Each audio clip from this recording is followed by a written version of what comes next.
এক দেশ এক ভোট নিয়ে তৎপরতা বাড়াচ্ছে কেন্দ্র। মঙ্গলবার যৌথ সংসদীয় কমিটির সপ্তম বৈঠক কমিটি আগামী মাসেই রাজ্য সফরে বেরোচ্ছে। 17ই মে সফর শুরু হচ্ছে। এই পর্যায়ে 4 রাজ্যে যাবে যৌথ সংসদীয় কমিটি।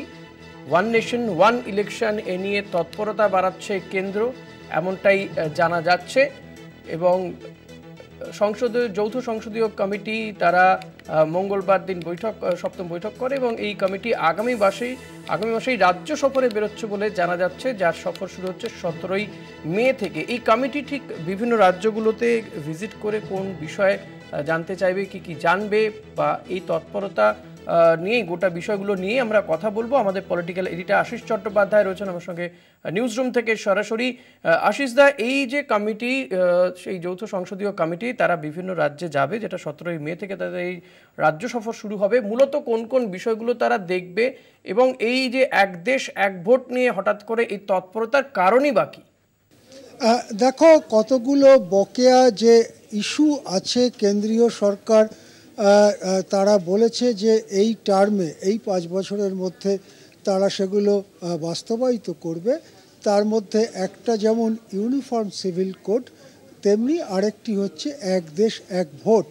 অর্থাৎ যেটা কেন্দ্র চাইছে বা বিজেপি নেতৃত্ব চাইছে যে লোকসভা বিধানসভা ভোট একই সঙ্গে হোক এবং তার অল্প পরেই স্থানীয় স্বায়ত্তশাসন যেসব জায়গাগুলোতে, অর্থাৎ পঞ্চায়েত, মিউনিসিপ্যাল ভোট, এইগুলো তার একটু পরেই হোক, যাতে একটা ভোটের সিজন 5 বছরে আসে, বাকি সময়টা যাতে উন্নয়নমূলক কাজ করা যায়, এটাই হচ্ছে কেন্দ্রের যুক্তি। কিন্তু এই যুক্তি মানতে পারছেন না অনেকেই। তার মধ্যে যেমন বড় বড় বিরোধী দলগুলো আছে, তেমনি অনেক বিশেষজ্ঞ এই যুক্তিকে মানতে পারছেন না, নানান দিক থেকে আপত্তি রয়েছে।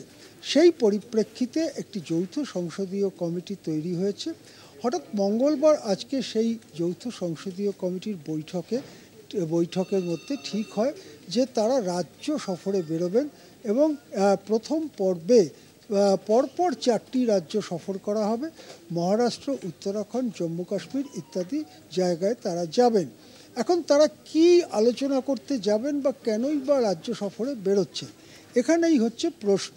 ধরা যাক কোনো একটি লোকসভা নির্বাচন, সেটা 2029 বা 2034 হতে পারে, তখন একসঙ্গে ভোট করার সিদ্ধান্ত হলো।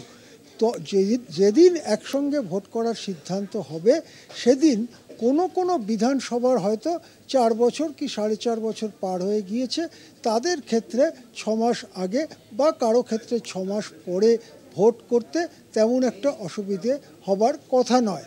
কিন্তু যাদের ধরুন বিধানসভা মাঝামাঝি অবস্থায় আছে, যেমন ধরুন পশ্চিমবঙ্গে 2026-এর পরে আবার ভোট হবে 2031-এ, তার মাঝখানে 29-এ যদি পশ্চিমবঙ্গ বিধানসভার ভোট লোকসভার সঙ্গে একসঙ্গে করতে হয়, তাহলে পশ্চিমবঙ্গ বিধানসভার ওই টার্মটার মেয়াদ হবে 2.5 বছর কি 3 বছর।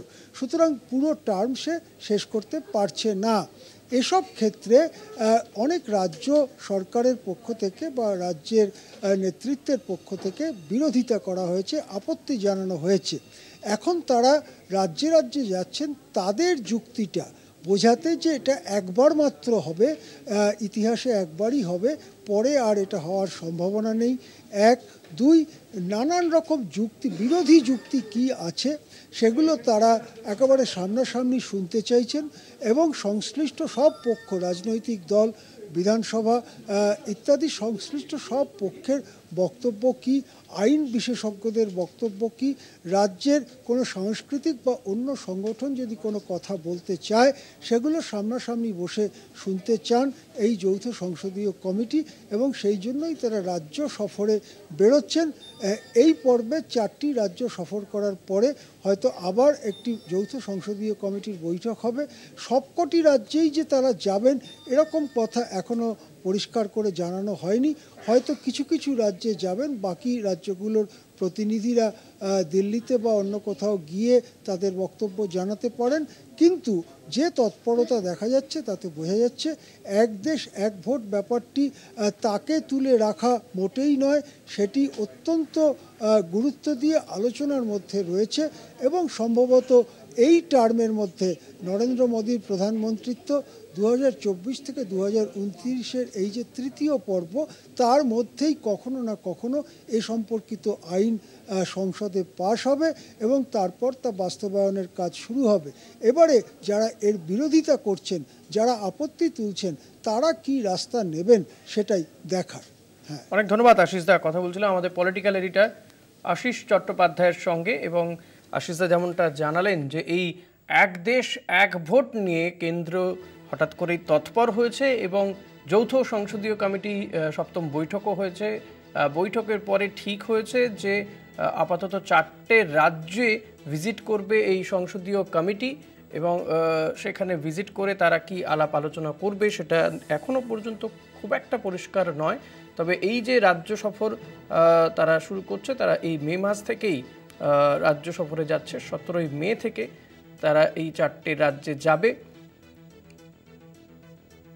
এক দেশ এক ভোট নিয়ে তৎপরতা বাড়াচ্ছে কেন্দ্র। তবে এক্ষেত্রে বিরোধী রাজনৈতিক দলগুলো তারা কি অবস্থান নেয়, যদি এটা সত্যি কার্যকর করতে পারে বর্তমান কেন্দ্রীয় সরকার, সেক্ষেত্রে বিরোধীদের কি ভূমিকা হবে সেটাও কিন্তু এখনই বলা সম্ভব নয়, কারণ সেদিকে আমাদের অতি অবশ্যই নজর থাকবে।